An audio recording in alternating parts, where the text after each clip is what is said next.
Hiya, my name is Lily and welcome back to my channel. If you didn't know, in the month of July I hosted a readathon called Pixarathon, which was a Pixar themed readathon.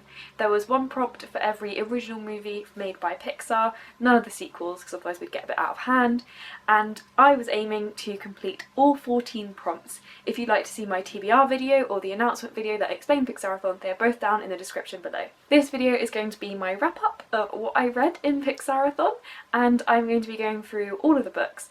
I only managed to read 8 books out of the 14, but I'm still really proud of that. I did stray from my TBR quite significantly. I will tell you what my TBR book was and what my actual book was, and all of that in this video. For Pixarathon, I made this document that you can use to track your progress. It has all of the prompts inside, but also at the back I put this spread.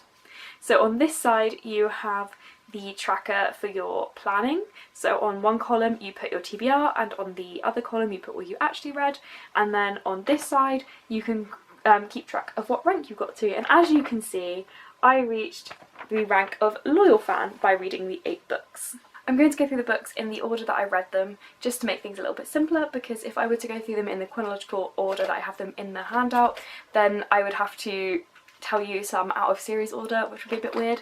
So I'm just going to go in the order that I read them. I did simultaneously read physical and audio, so I will go through them in the order that I finished them because I was reading some at the same time.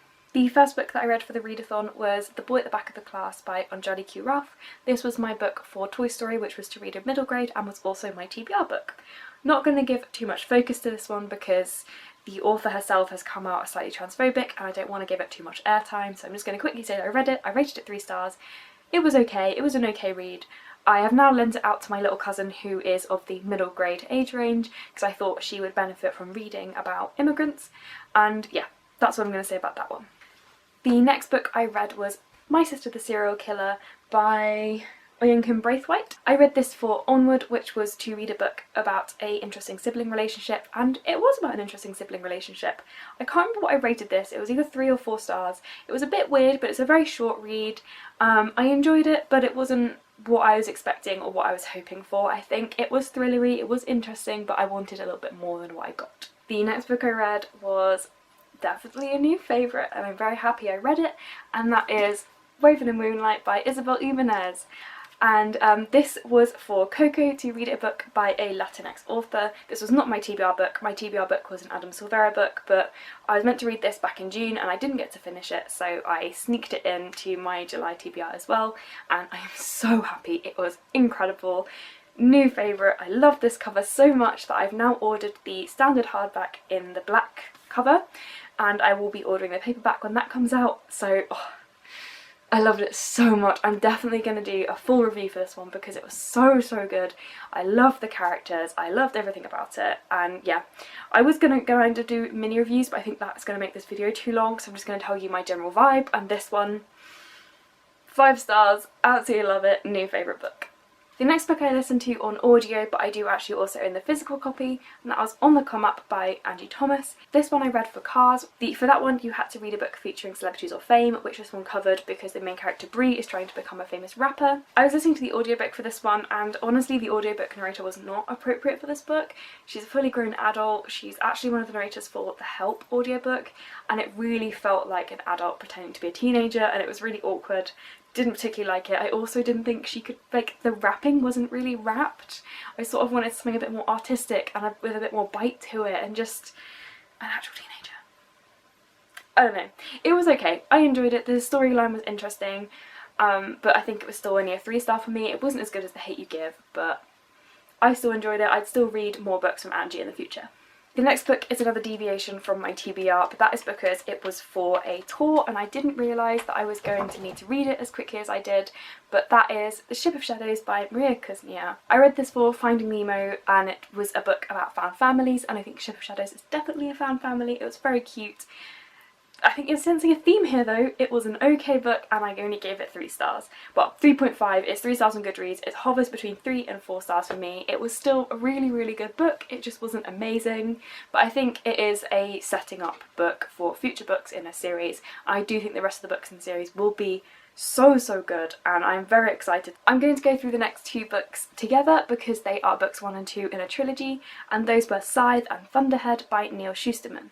Scythe I counted for the Wally prompt, which was to read a book set in a dystopian future, and Thunderhead was counted for A Bug's Life, to read a book that featured an inventor or inventions.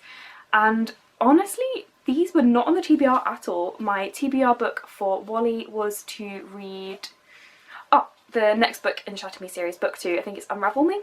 And the TBR book I had chosen for Bug's Life was A Darkened Plain, which is the last book in the Multiple Engines quartet. Yes, Multiple Engines quartet. So yeah, I honestly was thinking about reading more audiobooks essentially because I read My Sister the Serial Killer and On the Come Up via audiobook, and when I finished those I was like, well actually I'm getting through audiobooks really quickly now that I'm working from home. So I was originally going to go back and finish Priory of the Orange Tree, which I finished those 2, but I wasn't expecting to get through them as quickly as I did.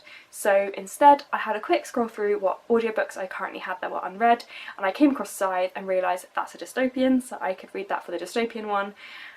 And I got through it crazy fast because I loved it so much. So then I instantly managed to find a way to get Thunderhead. I got another free credit so that I could get Thunderhead. Listen to that, and that was incredible. I loved it even more than Scythe somehow. It was, these books are so good, they're so clever, they make you think, you care about the characters, it's nice and diverse, and I just, oh, it's so good. I never know what's happening next. I really am enjoying them. I am now reading The Toll, which is the final book, and I'm also listening to that on audiobook, and I was trying to finish that in time for the readathon, but come Friday when the readathon was ending, I had about 8 hours left and I was not going to be able to listen to 8 hours of one audiobook in one day. So I gave up on that, but I'm really happy that I was kind of nudged into reading this trilogy because I've had the Scythe audiobook for a really long time. I bought it when it was a daily deal and I knew people had been hyping it up, but I wasn't sure if I was going to like it, and I wasn't that like hyped to read it, so it's kind of been sitting on my TBR for a really long time. But yeah, I love it so much. The final book that I read for this readathon was When Dimple Met Rishi by Sandhya Menon, and this was for Up. The prompt was to read a book featuring a grumpy sunshine dynamic, which this definitely has. This was also my TBR book, so yay, I stuck to my TBR for this one. And yeah, this was so much better than I was expecting. I think I gave this 4 stars, and yeah, I really enjoyed it. I thought it was going to be cheesy and a bit, I don't know, I thought it was going to be typical YA sickly sweet, and it wasn't. I really liked it. I was so surprised. I think when it started I thought it was going to be a bit more cringy YA, and then like the quicker I got into it, the more I was like, oh, this is like way better than I was expecting. The characters are really good, and there wasn't that awkward like on again off again. It was just, here is a romance, let's see it blossom and let's see what challenges they face, and I really enjoyed that. I thought it was a very well written book. I've now added the rest of Sandhya Menon's books onto my wish list because this book was really good, so I have full faith that the rest of her books are going to be equally good. Okay, so I read 8 books in total. 4 of them were from my original TBR and 4 of them were not, and honestly I had a really great time. I did have a few 3 stars to start with, which was a little bit disappointing, but Scythe and Thunderhead and Woven in Moonlight and also When Dimple Met Rishi were all so amazing. I'm really happy that I got to read those, and the other 3-star books weren't bad. I still enjoyed them, they just weren't amazing, and I'm glad I read them too because they've all of these books have been on my TBR for so long, whether I've owned them recently or not, because When Dimple Met Rishi I only acquired recently through a trade, but I've wanted to read it for a really long time. And yeah, I'm really happy with what I managed to do this month. As much as I am disappointed I didn't get all 14 prompts done, I had a really great time getting these 8. So, at the end of this video, I just wanted to say a really big thank you to anyone who did take part in Pixarathon. It honestly meant the world to see people's updates, to see you all posting your TBRs beforehand, and I was just, like, the response I got, even though we were a small little group, we were a mighty group, and I'm so happy with that. I know we had a little bit of drama in the middle, but that didn't ruin the readathon for the rest of us, and it just, oh, I'm so happy, I'm so proud of you all. Whether you read 1 book, 14, something in between that, something more than that, you did incredible. My whole philosophy behind this readathon was to make it as accessible as possible. That's why just 1 book got you participating and succeeding in this readathon, and I hope that I created enough accessible resources for you. If in the future there's anything else I can do to make this readathon more accessible, please let me know, because there's always something I can improve, and it really matters to me that this readathon is as accessible as I can possibly make it.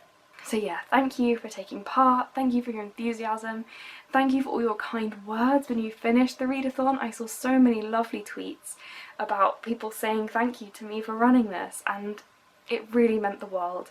It's been like a rough few months for all of us really, and it's been lovely to have this level of positivity and kindness thrown my way, and I'm definitely going to be hosting this again next year. I'm not sure if it'll be July again.